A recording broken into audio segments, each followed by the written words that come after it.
नमस्कार दोस्तों, मैं मनोज कुमार आप सभी का स्वागत करता हूं आपके अपने channel the king of knowledge में। आज के इस क्लास में हम लोग समझेंगे कि इंट्रोडक्शन क्या होता है, परिचय किसे कहते हैं, जिसमें हम लोग फंडामेंटल ऑफ कंप्यूटर के पहले चैप्टर इंट्रोडक्शन ऑफ कंप्यूटर के बारे में पढ़ेंगे। इंट्रोडक्शन ऑफ कंप्यूटर यानी कि कंप्यूटर का परिचय। परिचय से हम लोग क्या समझते हैं, परिचय क्या होता है? तो सबसे पहले हमें यह जानना है कि परिचय किसे कहते हैं। हम अपने आप को इंट्रोड्यूस कर रहे हैं तो हमारा एक परिचय है, हमारा एक नाम है जिससे आप हमें जान रहे हैं, या हमारे चैनल का नाम है जिससे कि आप इस चैनल को जान रहे हैं। इसी तरह से हर एक इंसान, हर एक वस्तु का एक पहचान होता है और उसका पहचान उसके नाम से होता है। उसके नाम से ही हम समझ पाते हैं कि वह वस्तु क्या है या वह इंसान कैसा है, किस तरह का है, उनके नाम कितना फेमस है, ये सब हम लोग एक नाम से ही समझ जाते हैं। इसलिए नाम को इंट्रोड्यूस करना ही उसका परिचय है। वह क्या काम करते हैं, कैसे हैं, इन सब की जानकारी हमें उनके इंट्रोडक्शन से प्राप्त हो जाती है। तो सेम हम लोगों को यहाँ पर कंप्यूटर से संबंधित यानी कंप्यूटर का परिचय को समझना है। हम आप लोगों को पॉइंट बाय पॉइंट कंप्यूटर के सभी परिचय को बताएंगे, जिससे कि आपको कंप्यूटर के बारे में ज़्यादा जानकारी मिल जाएगी और कंप्यूटर को समझने में काफ़ी आसानी होगी। साथ ही साथ आप कंप्यूटर का परिभाषा भी बहुत ही आसानी से बोल पाइएगा। तो चलिए समझते हैं कि कंप्यूटर क्या है। यदि आप समझ जाते हैं कंप्यूटर क्या है, कंप्यूटर के कार्य क्या है, कंप्यूटर किसे कहते हैं, तो आप बहुत ही आसानी से कंप्यूटर के परिचय को बोल पाइएगा। हम लोग स्टार्ट करते हैं कंप्यूटर का परिचय। कंप्यूटर एक बिजली से चलने वाला स्वचालित यंत्र है, यानी कि कंप्यूटर एक इलेक्ट्रॉनिक ऑटोमेटिक डिवाइस है। यहाँ पर कंप्यूटर के लिए इलेक्ट्रॉनिक शब्द का प्रयोग किया गया है और ऑटोमेटिक शब्द का प्रयोग किया गया है, क्योंकि कंप्यूटर जो है इलेक्ट्रॉनिक है। कोई भी मशीन जो बिजली का यूज करता है यानी कि बिजली से चलता है, मानव ने जितनी भी मशीनें बनाई है अधिकांश वो इलेक्ट्रिसिटी का यूज करता है। तो बिजली से चलने वाले सभी यंत्र बिजली के दो मोड का उपयोग करते हैं, पावर का दो मोड का उपयोग करते हैं। एक होता है एसी मोड और दूसरा होता है डीसी मोड।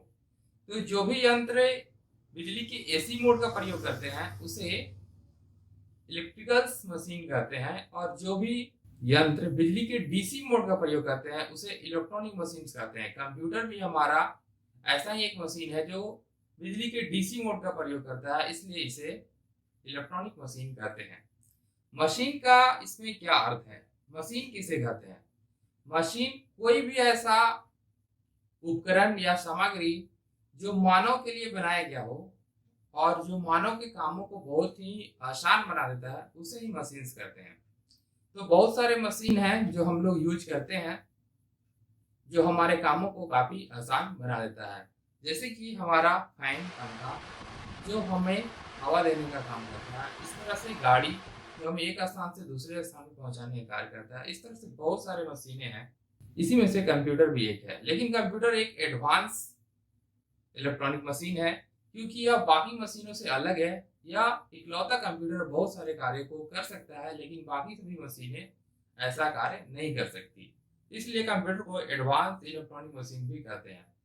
अब हम लोग दूसरे पॉइंट को समझते हैं। कंप्यूटर प्रोग्रामों के आधार पर कार्य करता है। कंप्यूटर जो है हमारा प्रोग्राम के आधार पर कार्य करता है। प्रोग्राम क्या है? कंप्यूटर के अंदर सॉफ्टवेयर और हार्डवेयर दो मुख्य कंपोनेंट्स होते हैं, जिससे जिसके कॉम्बिनेशन से कंप्यूटर कार्य करता है। यानी कि दोनों समान रूप से कार्य करते हैं तभी हमारा कंप्यूटर चलता है। यदि इन दोनों से किसी में भी प्रॉब्लम आ जाती है तो कंप्यूटर कार्य करना बंद कर देता है। तो जो हार्डवेयर पार्ट है यह हमारा फिजिकल पार्ट है, जिसे हम लोग टच कर पाते हैं, छू पाते हैं और इसे छू करके काम करते हैं।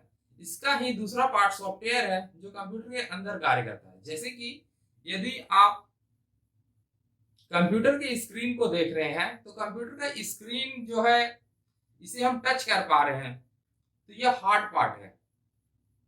यह हार्डवेयर हो गया, जिसे हम टच कर पा रहे हैं और छू पा रहे हैं, यह हार्डवेयर हो गया।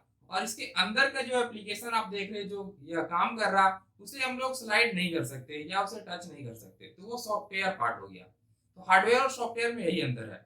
और सॉफ्टवेयर जो है वही हमारा प्रोग्राम है उसे ही कोडिंग करके बनाया गया है।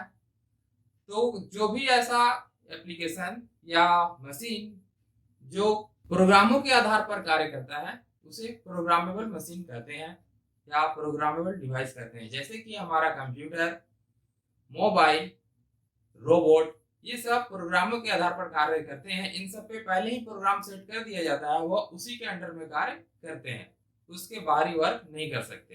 तो ये सभी मशीनें प्रोग्रामेबल कहलाते हैं। कंप्यूटर भी प्रोग्रामेबल डिवाइस है। तीसरे पॉइंट को अब हम लोग समझते हैं। कंप्यूटर अर्थमेटिक और लॉजिक ऑपरेशन को बहुत ही तेजी से और बहुत ही सटीकता से के साथ पूरा करता है। इसमें अर्थमेटिक का मतलब क्या होता है? अर्थमेटिक किसे कहते हैं? हर तरह के मैथ, जितने भी प्रकार के मैथ हो जाते हैं क्लास 1 से लेकर के हाई लेवल तक, सभी मैथ जो है मैथमेटिकल्स यानी कि अर्थमेटिकल के अंतर्गत आते हैं। यानी कंप्यूटर हर तरह के मैथ को बनाने में सक्षम है और बहुत ही तेजी के साथ बनाता है और सटीकता के साथ बनाता है, यानी कि बिल्कुल भी मिस्टेक नहीं करता है। बिना मिस्टेक किए कंप्यूटर लगातार हमारे द्वारा दिए गए कामों को करता है। इसके अलावा लॉजिकल ऑपरेशन को भी कंप्यूटर बहुत ही तेजी के साथ कर देता है, जिसमें हम लोग तर्क संगत करते हैं, यानी कि जिसे हम लोग सेंस लगा करके काम करते हैं, उसमें भी कंप्यूटर हमारी मदद करता है। वो भी ग्रामेटिकल सेंस को पकड़ता है। अगर हम ग्रामेटिकल मिस्टेक कंप्यूटर पे कर देते हैं तो आप लोग देखे होंगे कि उसमें नीचे रेड लाइन खींच देता है। आप स्क्रीन पर देख पा रहे हैं कि नीचे रेड लाइन और ग्रीन लाइन खींचता है। ये ग्रामेटिकल मिस्टेक और स्पेलिंग मिस्टेक को बताता है। तो दोस्तों आप लोग यहाँ तक समझ गए होंगे कि कंप्यूटर के क्या क्या कार्य हैं। इसके अलावा हम लोग और भी समझते हैं नेक्स्ट पॉइंट पे। कंप्यूटर यूजर से प्राप्त डेटा को एक्सेप्ट करता है। कंप्यूटर जो है यूजर से, यानी कि जो कंप्यूटर को ऑपरेट कर रहा है, यदि हम कंप्यूटर को ऑपरेट कर रहे हैं तो हम यूजर हुए, और हमारे द्वारा जो डेटा कंप्यूटर को दिया जा रहा है वो कंप्यूटर इनपुट माध्यमों से एक्सेप्ट करता है। एक्सेप्ट करने के बाद उस पर प्रोसेस करने का कार्य करता है। किस तरह का प्रोसेस करता है? आवश्यकता अनुसार प्रोसेस करता है, यानी कि उसे जिस तरह का लगता है कि हमें इस पर प्रोसेस करना चाहिए, उसी तरह से वह उस पर प्रोसेस यानी कि एक्शन लेता है। और एक्शन लेने के बाद हमारा जो रिजल्ट होता है वो आउटपुट यानी कि इंफॉर्मेशन के रूप में हमें पहुंचा देता है। इन सभी कामों को करने के लिए कंप्यूटर यूजर से प्राप्त डेटा को इनपुट माध्यमों से एक्सेप्ट करता है और एक्सेप्ट करने के बाद उस पर आवश्यक एक्शन लेता है, यानी कि जिस तरह का उसे लगता है कि इस पर एक्शन लेना चाहिए, जिस तरह से इस पर कार्य करना चाहिए, उस तरह से यह कार्य करता है। और एक्शन लेने के बाद यह हमें हमारे इच्छा अनुसार परिणाम के रूप में, रिजल्ट के रूप में हमें जानकारी दे देता है। कंप्यूटर को इन पूरे कार्य को करने के लिए 3 मेजर टर्म से गुजरना होता है, जिसमें पहला होता है डाटा, दूसरा प्रोसेस और तीसरा इंफॉर्मेशन। इसे आईपीओ भी कहते हैं। आईपीओ मींस इनपुट, प्रोसेस और आउटपुट।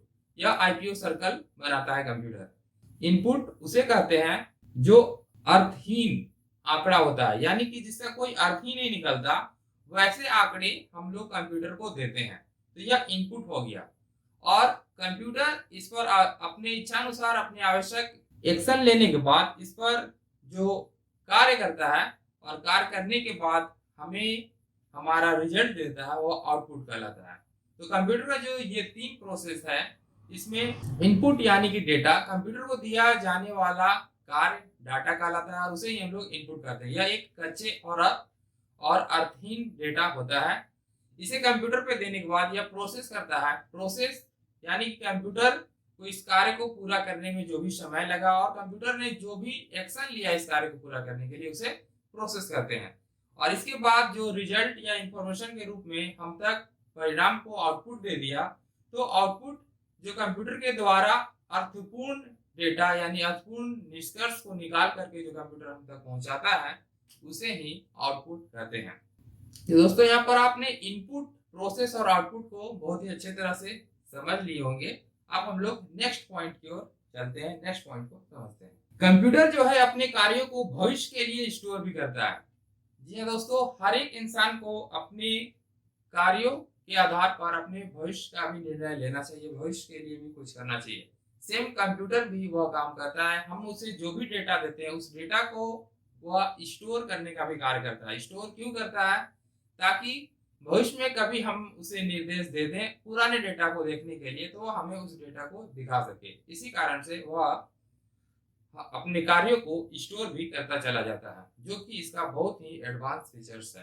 कंप्यूटर का उपयोग हम लोग बड़ी मात्रा में किसी भी कार्य को करने के लिए करते हैं। जब लार्ज क्वांटिटी में हमारे पास काम आ जाते हैं, बहुत ज्यादा मात्रा में काम आ जाते हैं, तो उसे पूरा करने के लिए हम लोग कंप्यूटर का उपयोग करते हैं। तो दोस्तों, इसमें आप लोग समझ गए होंगे कि कंप्यूटर क्या है, उसका क्या काम है, वह किस तरह से कार्य करता है, ये सभी इस पॉइंट में आप लोग समझ गए होंगे। अब हम लोग समझते हैं कि कंप्यूटर का नामकरण कैसे हुआ, कंप्यूटर का नाम कैसे पड़ा। कंप्यूटर का नाम कंप्यूटर एक ग्रीक वर्ड कंप्यूट शब्द से पड़ा है, जिसका हिंदी अर्थ होता है गणना करना, और इसे इंग्लिश में कैलकुलेट करते हैं।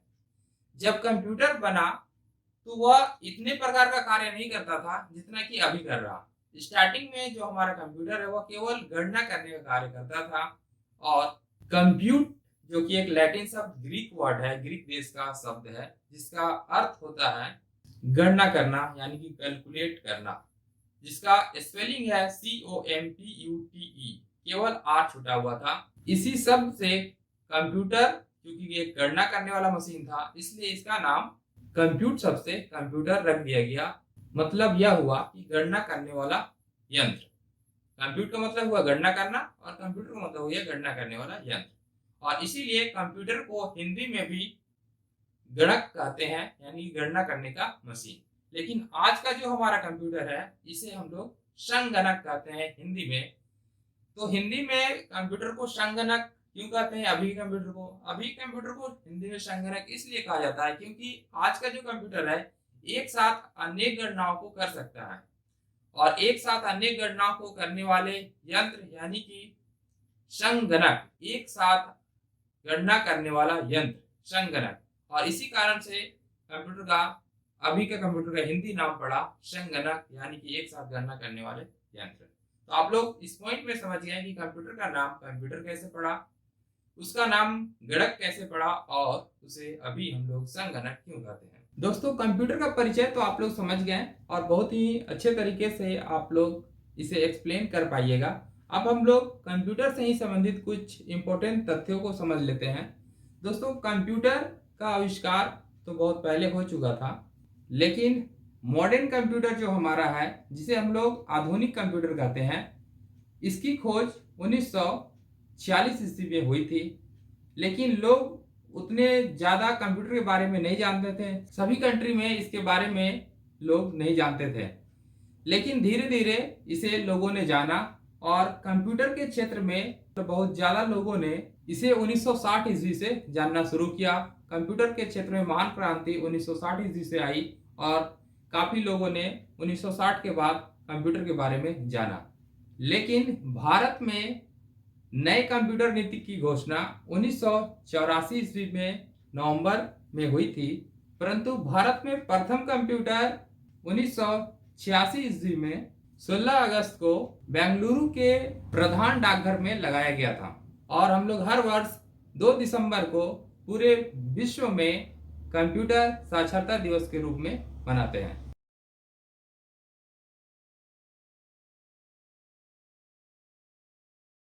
कंप्यूटर एक बिजली से चलने वाला स्वचालित यंत्र है। यह प्रोग्रामों के आधार पर कार्य करता है। यह अर्थमेटिक और लॉजिक ऑपरेशन को बहुत ही तेजी के साथ पूरा करता है। कंप्यूटर यूजर से प्राप्त डेटा को इनपुट साधनों के माध्यम से एक्सेप्ट करता है, और उस पर बहुत ही सटीकता के साथ आवश्यक एक्शन लेता है, और हमें हमारे इच्छा अनुसार आउटपुट साधनों के माध्यम से रिजल्ट प्रदान कर देता है।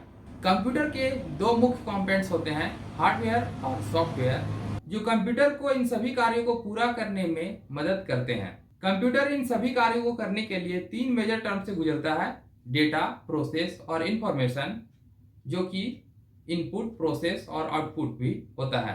कंप्यूटर अपने कार्यों को भविष्य के लिए स्टोर भी करता है। कंप्यूटर का उपयोग हम लोग बड़ी मात्रा में किसी भी कार्यों को पूरा करने के लिए करते हैं। तो दोस्तों, आज का इंट्रोडक्शन ऑफ कंप्यूटर में इतना ही। नेक्स्ट चैप्टर में हम लोग कंप्यूटर के फुल फॉर्म को पूरी एक्सप्लेनेशन के साथ समझेंगे, यानी कि कंप्यूटर के फुल फॉर्म में जो शब्दों का प्रयोग किया गया है इसमें इन्हीं शब्दों का प्रयोग क्यों किया गया और यह हमें क्या शिक्षा देता है, क्या सिखाता है?